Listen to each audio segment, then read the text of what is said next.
Fala então, gente. Estamos aqui fazendo mais um podcast de Berserk. O primeiro, quando eu escrevi o primeiro e quando eu gravei o primeiro, eu já tinha esse segundo em mente, pronto. Mas não decidi não gravar ele porque vagabundo é foda. E aí, estamos aqui, né?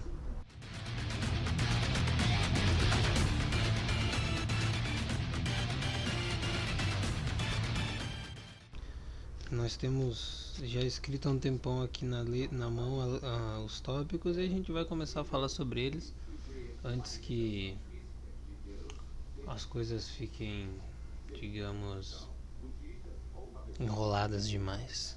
Que já passou praticamente 30 segundos e nós estamos aqui nessas, né? Então vamos lá.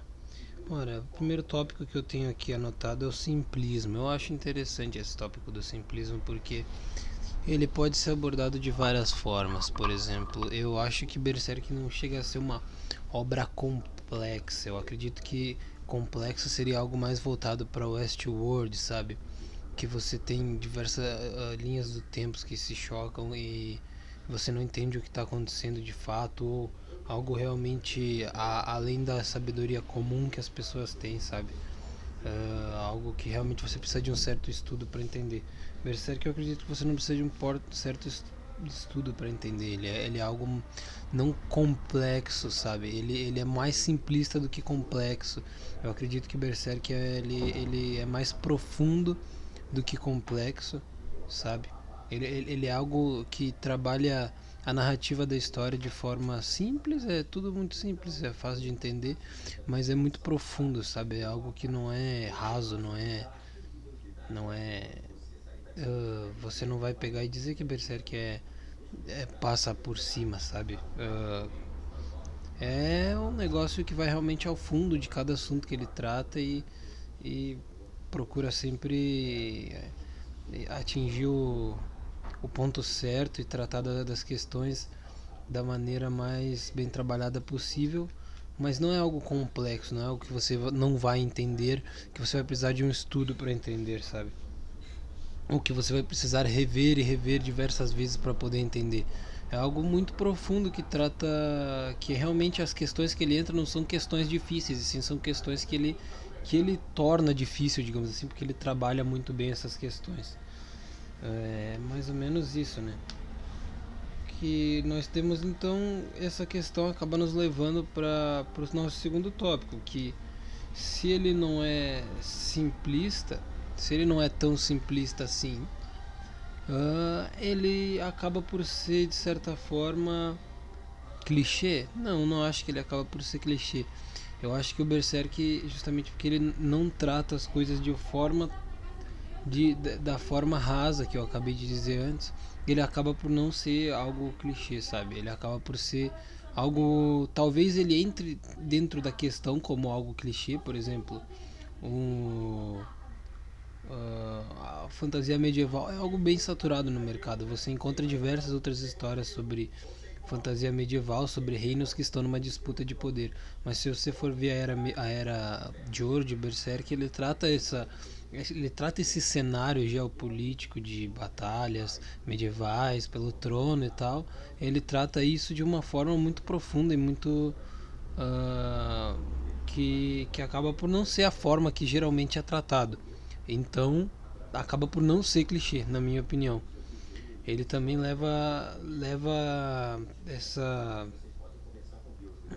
questão de forma que não é cinza, sabe? Que não me desculpem, que não é preto ou branco, que é cinza. Como que do que eu tô querendo dizer? Eu tô querendo dizer que a parte do bem e do mal de Berserk se trata disso. Você não tem ali, por exemplo, sei lá, um reino que é mal e um reino que é bom. Por exemplo, se você for ler Game of Thrones, ele já é bem menos cinza, ele já se aproxima mais do preto e do branco, sabe? Eu não sei dizer exatamente a palavra para definir isso, mas tem. Eu esqueci agora. Eu tinha visto em algum lugar era uma palavra que definia quando uma teoria de que quando existe o bem e o mal, um time que é o lado bom e outro time que é o lado mal, e eles tentam entre eles dois disputar para ver se o bem vence ou o mal vence. O clássico, né? Eu acredito que o Berserk não trata disso, ele trata mais de humanos mesmo. E humanos acabam que por não ser nem bem nem mal, nem branco nem preto, tá ligado? Não é as luzes brancas e as trevas negras. Não, é um cinza, é tipo. São pessoas, tem o bem e o mal dentro delas, nem bem nem mal, eles só são pessoas, tomam atos, alguns atos errados, alguns atos certos, às vezes são manipulados e fazem coisas erradas por causa disso. Mas não tem alguém ali, você não vai olhar para a obra e falar assim, não, esse cara queria o mal dos outros. Não. As pessoas fazem o errado na série por motivos não que na cabeça delas, pelo menos, não são errados. Então, tipo, são por seus desejos, por coisas que de certa forma não são erradas. Por exemplo, o eclipse que todo mundo fala do Griffith, que sacrificou o bando, etc. Não é um motivo errado, digamos assim, porque ele fez algo errado, mas acreditando estar certo, porque era o sonho dele, ele sacrificou as pessoas lá em troca do sonho dele, e ele já não tinha mais tanta fé na humanidade, digamos assim, ele já não tinha mais tanta fé nas pessoas do bando, né? Ele acreditava que as pessoas do bando, por causa de todas as merda que deu, ele viu que o bando não ia mais, que ele não ia mais ser o líder do bando. Isso gera desespero nas pessoas. Imagina, você sempre foi o líder daquele bando, de repente você se fode todo, não consegue, cortam seus tendões, você tá quase morto. E aí você começa a receber as notícias de que porque você virou praticamente um deficiente, você não vai mais ser o líder do bando, outra pessoa vai assumir, sabe? Deixaram ele na mão e esse desespero bate. Então, tipo, ele colocou o sonho dele acima de outras coisas. Então, tipo, se você vê por essa perspectiva, qualquer pessoa que tiver alguma coisa que ela coloca acima da outra vai sacrificar a coisa que está embaixo pela coisa que está em cima. Então acaba por isso que eu digo que não é algo nem bem nem mal. É uma mistureba que acaba dando nesse anime que a gente ama, né? Então, agora que a gente já deu um início no assunto, basicamente esse conteúdo que eu estava discutindo agora é uma extensão do conteúdo do primeiro vídeo que eu fiz, né? Não é um conteúdo 100% original e tal. É um conteúdo realmente que não foi 100% desse vídeo. Vai ser um conteúdo que veio do outro vídeo. Agora a gente vai continuar e falar sobre o conteúdo inédito, digamos assim, desse vídeo, né? Porque essas discussões que eu estava tratando antes a gente já tratou no outro vídeo. Foi só para dar o início mesmo ao que seria os pontos que a gente costuma discutir aqui, né? Agora a gente vai continuar falando sobre finais, cara. Porque esse vídeo é basicamente sobre isso. Esse podcast é basicamente sobre isso. Eu vou falar pra vocês algumas teorias que eu tenho, comentar alguns vídeos que eu vi. Porque Berserk tem muito pela frente ainda, eu acredito. Porque o Miura demora pra caralho pra lançar os capítulos. E Berserk tem uma saga inteira ainda pela frente. O mínimo que eu chuto que a gente tem pela frente é mais uma saga, sabe? E uma saga são vários capítulos, várias temporadas. Então eu acredito assim que no mínimo a gente vai ter mais, sei lá, mano. Chuta aí o que, velho? Uns 20, 30? Não, acho que mais, né? Uns 50 capítulos no mínimo pela frente. Porque é realmente uma saga. E se for a saga final, vai ser uma saga grande. Porque tem muita coisa ainda pra acontecer. Se o Miura decidir contar o passado de todos os personagens principais, a gente tem muito chão pela frente ainda. Porque a gente não conhece o passado de quase ninguém, só o do Guts, da Casca e da galera do bando do Falcão ali que sobreviveu. E do bando novo do Guts, né, e tal.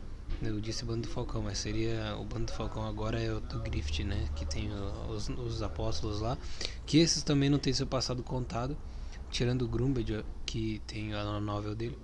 Mas enfim, a gente tem muita possibilidade de final e muito chão pela frente. Mas se tratando do final mesmo, tipo assim, o que vai acontecer no final, como vai acabar, eu vou postar pra vocês, vou deixar claro pra vocês aqui algumas teorias que eu tinha montado.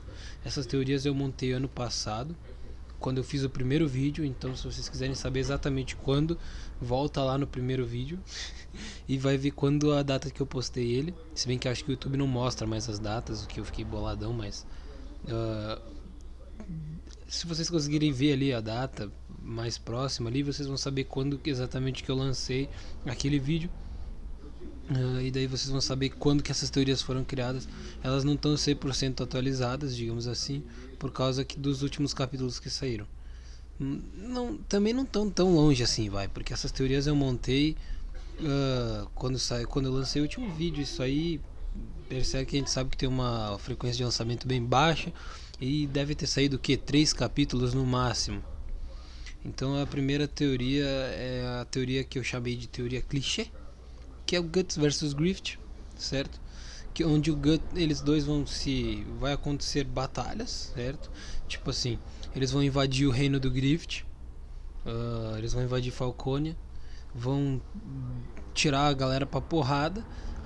Cada um vai acabar enfrentando geralmente X1, que é o que acontece em Shonen, que é a minha teoria clichê, né? Não, capaz, tudo. Essa é só a teoria clichê normal. Acho que a teoria de Shonen vem depois. Na real, que eu quase dei um spoiler, eu viajei aqui. Mas tem essa teoria clichê normal, que é basicamente o Guts vai acabar invadindo Falconia e vai tirar um X1 com o Grift, sabe? Nessa teoria o Guts ganharia e tudo ficaria bem, porque é praticamente um clichêzão assim. Ele só vai entrar lá e vai derrotar o Grift em uma batalha muito épica e etc. A segunda teoria que eu tinha montado é a teoria Battle Shonen, a primeira delas, que é uma teoria mais ou menos onde o Guts vence o Grift, certo? Que geralmente essas teorias do Battle Shonen eu vou explicar. Tem duas delas, se eu não me engano, duas ou três. Eu vou explicar o que eu acho que aconteceria em cada uma delas para vocês. São teorias que se acontecerem eu não ficaria bolado, mas eu também não gostaria, porque Berserk eu acho muito melhor do que isso, sabe? É algo que eu gostaria de ver visualmente, ficaria bonito, mas não acho que seria o fim ideal, sabe? Por algo tão grande que é. Essa teoria do Battle Shonen basicamente funcionaria: o Guts ia vencer do Grift num confronto final e o Grift iria ficar do bem, que é o que geralmente acontece em Shonen, né? O protagonista vai lá e converte, pelo menos um dos vilões ele acaba convertendo. E o vilão mais próximo de se converter em Berserk eu acredito que seja de fato o Grift, porque ele já foi do bem em parte do anime. Que foi mais ou menos o que acontece com o Ikki também, né? Cavaleiro do Zodíaco. Então eu acho que é uma teoria que eu montei faz um tempão e que pode acontecer. Não seria algo ilegal, né? Eu acho que ninguém gostaria de ver essa de fato. Mas nessas teorias eu acho que o que, cara? O que acontece nos Battle Shonens normalmente? Você não tem só um embate entre o vilão final e o herói final, sabe? Você tem vários mini X1s que acontecem. É como se fosse uma pirâmide. Lá no topo da pirâmide está o Guts contra o Grift. Cada degrau da pirâmide que você desce, você vai tendo outros X1s que vão acontecendo, né? Outros combates um contra um que vai acontecendo durante e até chegar nos personagens mais fracos, até os menos importantes, até os mais importantes. Todos acabam tendo pelo menos uma lutinha para dizer, sabe? Que é o que acontece geralmente no shonen, porque eles precisam dar destaque para os personagens e eles não sabem como dar destaque para os personagens. Eles acabam dando simplesmente uma luta para cada um deles, tá ligado? Por menor que a luta seja, por mais idiota. Daí eu bolei que lutas que eu bolei para essa primeira teoria. O Guts ia enfrentar o Grift e ia vencer o Grift. Então o Grift ia ficar do bem. Eles dois juntos iam se juntar para enfrentar a ideia do mal em um combate épico final, certo? Por causa que geralmente acontece esse tipo de coisa, sabe? Você vê o herói derrota o vilão que era para ser o vilão, mas no final eles dois se juntam para enfrentar algo maior do que eles. Isso acontece bastante. Seria até interessante de ver o Guts e o Grift enfrentando a ideia do mal, por causa que faz muito tempo que a gente não vê o Guts e o Grift junto, porque o Guts odeia o Grift, todo mundo sabe. Mas seria legal, eu acredito, né? E é isso aí. Daí teríamos, que eu anotei aqui também, a Casca contra a Slam. Seria uma batalha legal de ver, porque se o Guts iria enfrentar o Grift, faria sentido a Casca enfrentar a Slam. Seria uma batalha legal, porque a Slam ela ficava se roçando no Guts, tá ligado? Praticamente querendo transar com ele. E acho que seria interessante ter legal. Você imagina uma batalha entre a Casca e a Slam? Bota aí nos comentários, seria interessante, sabe? De ver. Eu coloquei o Skull Knight contra o Void, porque eu acho que o Skull Knight, depois que ele conseguiu aquela espada com os berrelites, o poder dele foi para outro nível, sabe? Ele tá muito apelão e não dá mais, sabe? Não dá mais. Não dá mais. Não dá mais pro Zod enfrentar, ele tem que ser o Void. Que o Void, ele também tem uma intriga com o Void, sabe? Quando você vê no Eclipse que o Skull Knight entra, ele tenta atacar direto o Void, e parece que eles já se conhecem, sabe? Deu a entender isso pra mim, pelo menos. Eu coloquei o Rickert versus Ubik. Porque o Rickert? Porque ele foi um dos únicos que sobrou, né? E ele é praticamente um protagonista hoje em dia. Ele foi uma pessoa que sobreviveu do bando do Falcão, que ficou forte. Ele é praticamente um ferreiro e ele também tem aquelas lutas. Ele também dá o jeito dele de lutar bem. Ele enfrentou o Apóstolo lá em Falconia junto com a galera. E essa teoria seria essa teoria do Battle Shonen, se vocês forem ver. Eu basicamente disse que os personagens principais, cada um ia acabar enfrentando um monte de deus diferente. Aí você vai me dizer, mas só o Guts tem força para isso. Mas é como eu falei, a gente tem chão pela frente, então pode ser que os personagens realmente fiquem mais fortes. O Rickert foi treinar, o Skull Knight já é mais forte que o Guts, a Casca acabou de acordar atualmente, então ela também pode ficar mais forte, sabe? Eu acho que todos os personagens, e o Guts tava treinando quando o Skull Knight encontrou ele no último capítulo que saiu. Então, se a gente for ver, pode ser que realmente a gente esteja uma fase de treinamento, e durante esse treinamento a gente vai acompanhar o Guts em alguma outra aventura dele, ou quem sabe o Guts também não vai treinar, né? Mas eu acho que agora o Guts vai ser em aventura com o Skull Knight, e os outros personagens podem acabar ficando mais fortes, porque vai ser uma aventura meio solo. E se for realmente uma aventura solo, se acontecer igual eu tô pensando, a gente vai ter uma pequena saga dos dois juntos para preparar o resto do time, para o resto do time ficar mais forte e poder. O resto do time vai treinar e vai ficar mais forte para formar a party total juntas, certinho. E o resto do time ficando mais forte consegue emparelhar mais as coisas com o Guts, né? Enquanto o Guts sai nessa aventura com o Skull Knight. E por último eu coloquei o Ishidoro ou o Sérpico, sabe? Contra o Conrad, galera, que é o último que sobrou ali. Porque meio que o Ubik e o Conrad, eu coloquei o Ubik contra o Rickert e o Conrad contra o Ishidoro ou o Sérpico, ou talvez os dois juntos, quem não sabe. Porque eles dois, eu não tenho tantas informações com eles, eu não consigo imaginar alguém que poderia acabar brigando com eles. E eles não parecem ser meio subchefes, sabe? Eles não têm cara de quem vai ser, nossa, fodão da história. Então, eu acabei pensando assim, mano, que pessoas mais abaixo acabariam enfrentando eles. Por isso coloquei o Rickert e o Ishidoro e o Sérpico para enfrentar esses caras aí. Eu coloquei aqui o Zod também, mas eu não sei se eu quer dizer que se o Ishidoro e o Sérpico iam enfrentar os Zod, ou se o Zod poderia enfrentar o Conrad também. Zod do bem, ele já lutou lado a lado com o Guts, mas duvido muito. Eu tenho a segunda, daí essa encerra aqui a teoria, né? Basicamente isso é uma teoria que diz que as coisas funcionariam nesse estilo shounen, onde todo mundo tem o seu X1 para poder brigar, para poder ter o seu destaque, e cada um acabaria enfrentando um monte de deus diferente, enquanto o Guts, junto com o Griffith, enfrenta a ideia de mal, né, cara?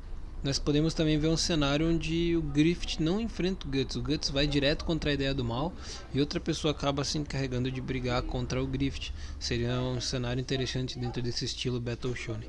Mas enfim, vou dizer o segundo tipo aqui que eu anotei, segunda teoria dentro do estilo de teoria Battle Shonen, né? Que é o Guts versus a mão de Deus, ou seja, o Guts sozinho enfrenta a mão de Deus inteira junto. Talvez hoje em dia, com as informações que eu tenho, eu adicionaria o Guts e a Farnese, ou o Guts e a Shirk. Mas vejam que eu tenho anotado aqui, porque eu já tenho um destino para Farnese dentro dessa. Eu tenho o Guts enfrentar a mão de Deus, o Guts também enfrentaria o Griffith, ou seja, seria Guts e Shirk.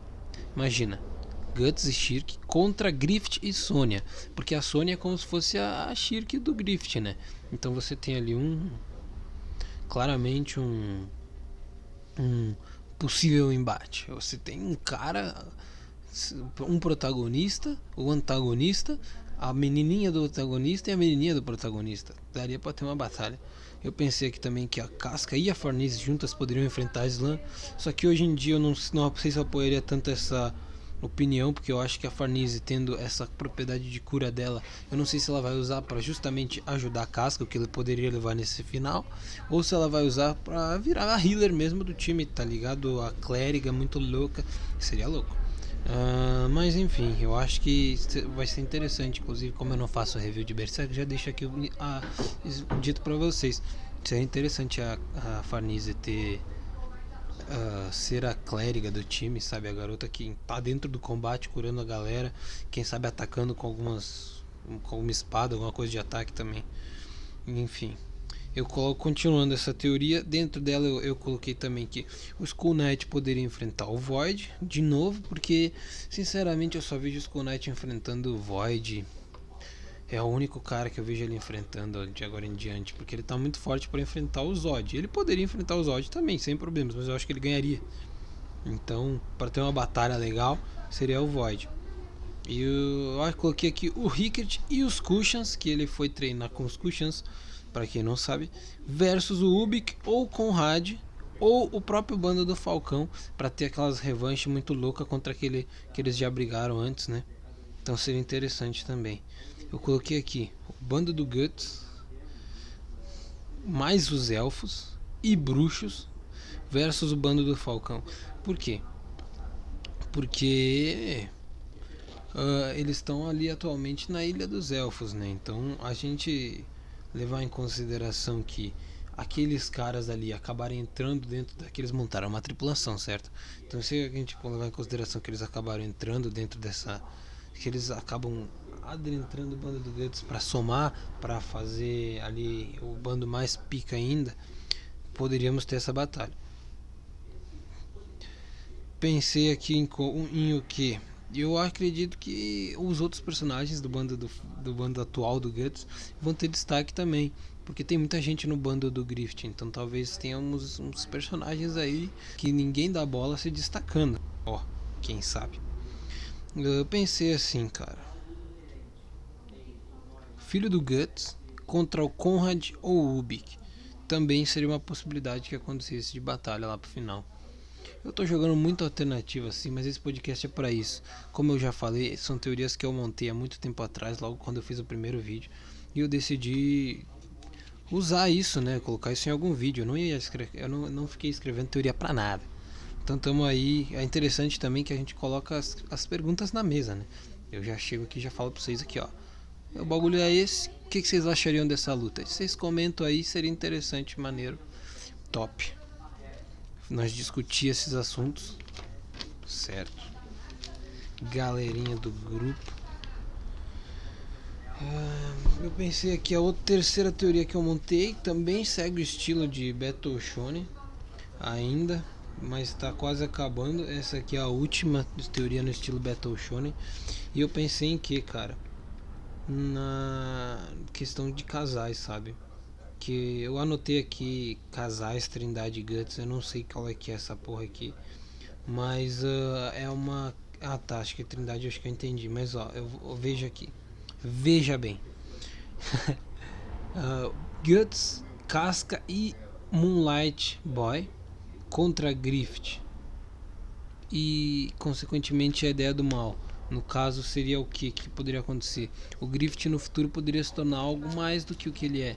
Ele poderia se tornar, quem sabe, assim como o Imperador dos Kushan lá, que ele era já muito poderoso e ficou muito mais poderoso. Quem sabe o Grift não acaba se tornando uma casca para a ideia do mal, alguma coisa mais além disso, sabe? É algo interessante de se pensar, que o Grift vai poder aumentar mais ainda o poder dele, porque a gente pensa em como o Guts vai fazer para vencer do Grift, mas a gente nunca parou para pensar se o Grift não vai ficar mais forte ainda. E aí imagina só, o Grift tem essa certa fraqueza que já foi demonstrado, por quem não sabe, no mangá, demonstrou o Grift que tem uma certa fraqueza ali com o Moonlight Boy. Ele fica meio pá quando ele vê, meio aparece a imagem do Moonlight Boy. Então quem sabe se o Grift acabar se separando do Moonlight Boy não seja a fraqueza do Grift. Isso se o Grift não for o próprio Moonlight Boy e não conseguirem se separar de forma nenhuma, né? Talvez essa até seja uma maneira de, aqui colocando outra teoria em parênteses dentro dessa teoria, que o Moonlight Boy pode acabar se tornando a forma que o Griffith vai encontrar de voltar a ser o personagem do bem, lá da primeira teoria que eu falei. Porque quem não garante que o Griffith não vire pra sempre o Moonlight Boy, sabe? E, tipo, seja perdoado de seus pecados, digamos assim, porque ele não é mais mal, né? Ele é outra pessoa, ele virou o Moonlight Boy. Ele não é mais o Griffith. Algo parecido.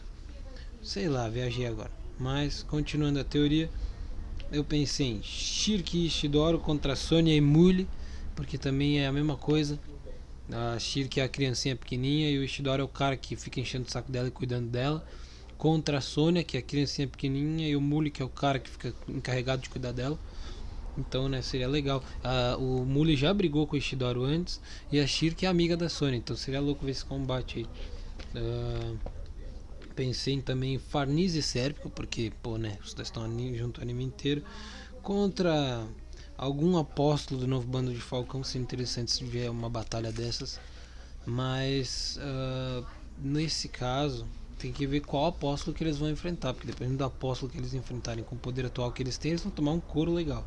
Teria que ser um apóstolo mais de boa, assim. Quem sabe aquele apóstolo porque ela vai se virar healer, né? Então eu acabei de pensar agora que poderia ser aquele apóstolo das flechas lá, porque pegar a gente no longa distância é difícil, então seria uma tarefa difícil para eles. E poder colocaria essa parada em desafio, né? Essa parada do Sérpico que voa e tal, para ver se ele consegue desviar das flechas dos caras. Se ele se ferir, quem sabe a Farnese cura. Não sei quem que eles poderiam enfrentar juntos, porque ele, meio que o Sérpico é alguém muito leve, com muita mobilidade, a Farnese cura. Então quem que poderia... Digam vocês aí, quem poderia enfrentar ele, sabe? Porque eu não consegui pensar em alguém com essas... que poderia counterar eles ou que seria interessante de ver a batalha.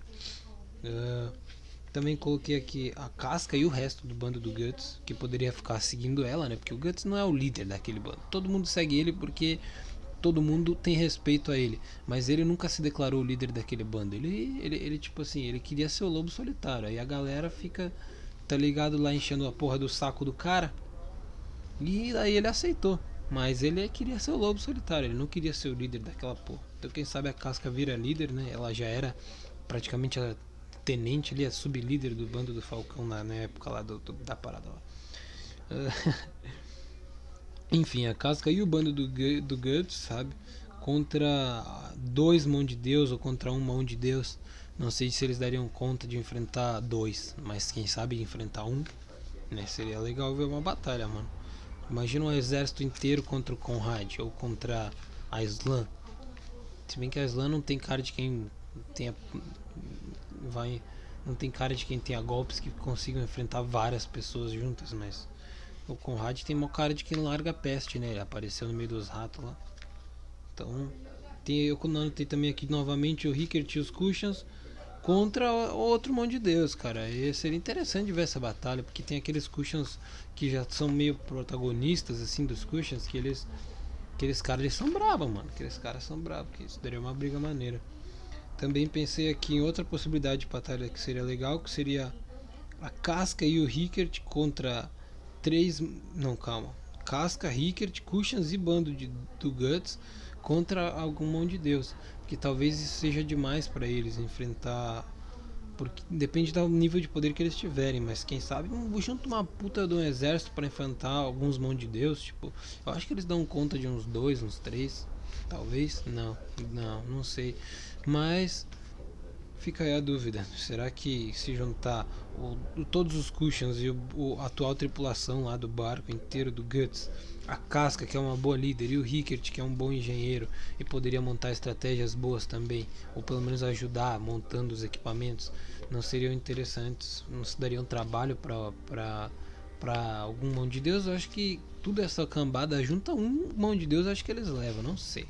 Que vocês acham? Qual vocês acham que é o nível que se estende o poder do mão de Deus? É difícil esse treco. É difícil de parar pra pensar em quem poderia enfrentar a mão de Deus, porque qual a força de um mão de Deus, né? Quantas pessoas precisa para derrubar um deles? Pensei aqui também no Skull Knight. Porque eu anotei de novo Skull Knight contra o Void? Eu sou retardado, eu não sei. Mas Agora acabou essas teorias de batalhas e batalhazinhas e possibilidades de batalhas que poderiam rolar. Agora são outras teorias que eu tenho anotado aqui. Que eu anotei aqui que o Guts poderia enfrentar Griffith com o filho e a casca, ou pode ir com o filho enquanto a casca lidera o bando. Foi o que eu anotei de observação para aquela teoria anterior ali. Então, realmente, o Guts e o filho dele, talvez o Guts não tenha poder para derrotar o Griffith agora, mas quem sabe junto com o filho dele ele não consiga um boost ali, ficar fodão para meter o espadão naquele viado do Griffith.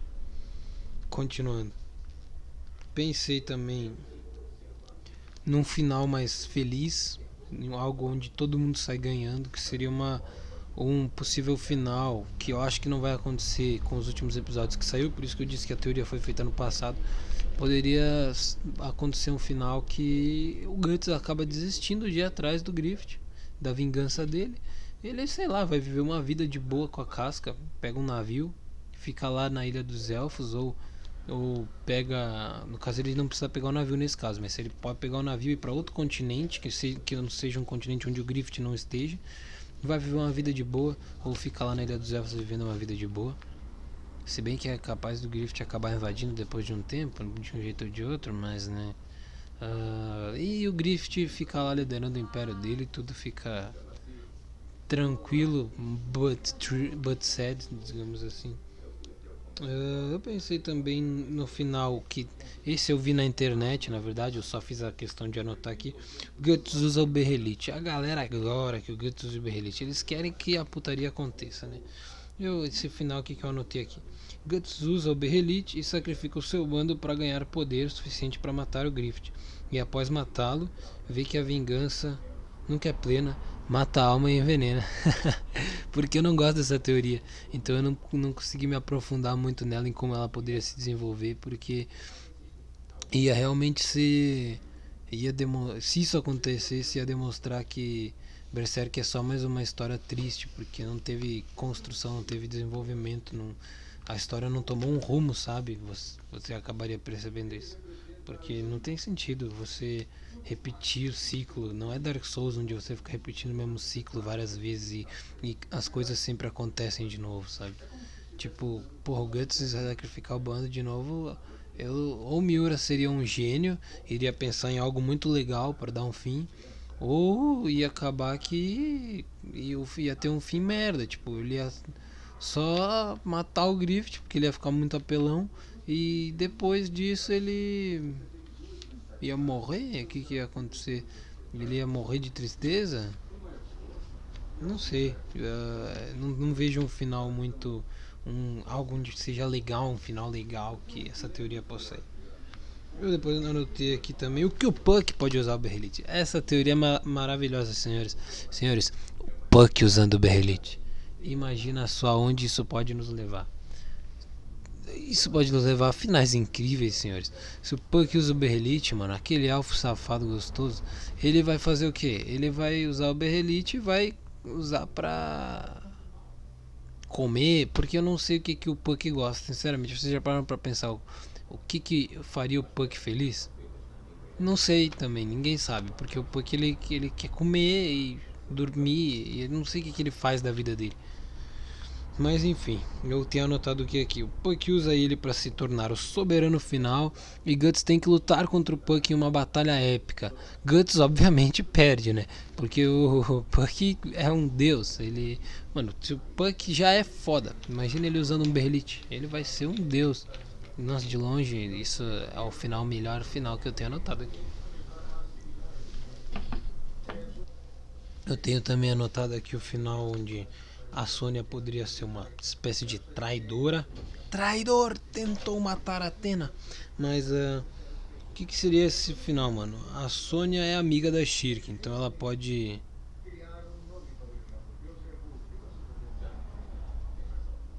trair. Eu demorei pra falar porque eu escrevi errado, tá? Então tá tentando interpretar. Mas seria a Sônia, ela é amiga da Shirk, então ela pode trair o Griffith durante a batalha e causar a derrota do bando do Falcão pelas mãos do Guts. Daí ela atrai o Griffith, explanando para toda a Midland as imagens do eclipse na mente de todo o povo. Porque a gente viu que a Sônia ela pode transmitir imagens nos últimos capítulos, ela pode transmitir imagens na cabeça das pessoas com a telepatia dela. Ela pode passar o reporte para todo mundo do exército onde que tá o inimigo, que o inimigo perdeu.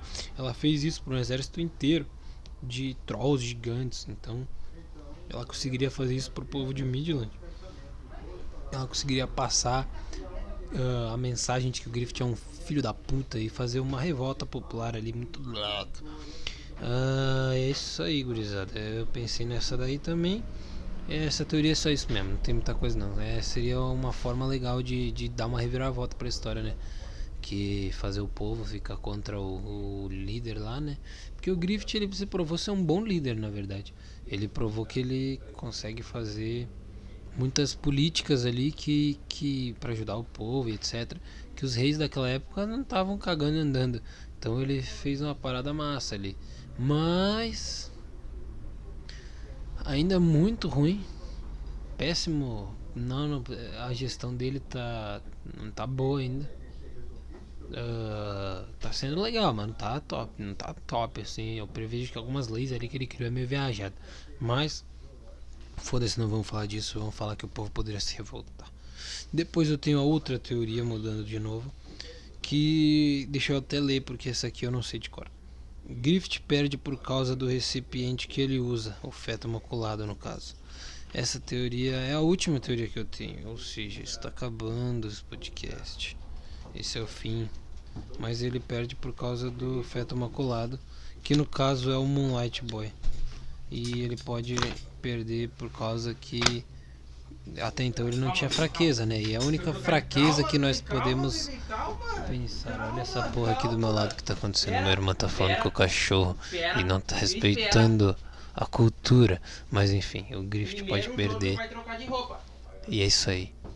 Pro feto maculado que tá lá dentro dele.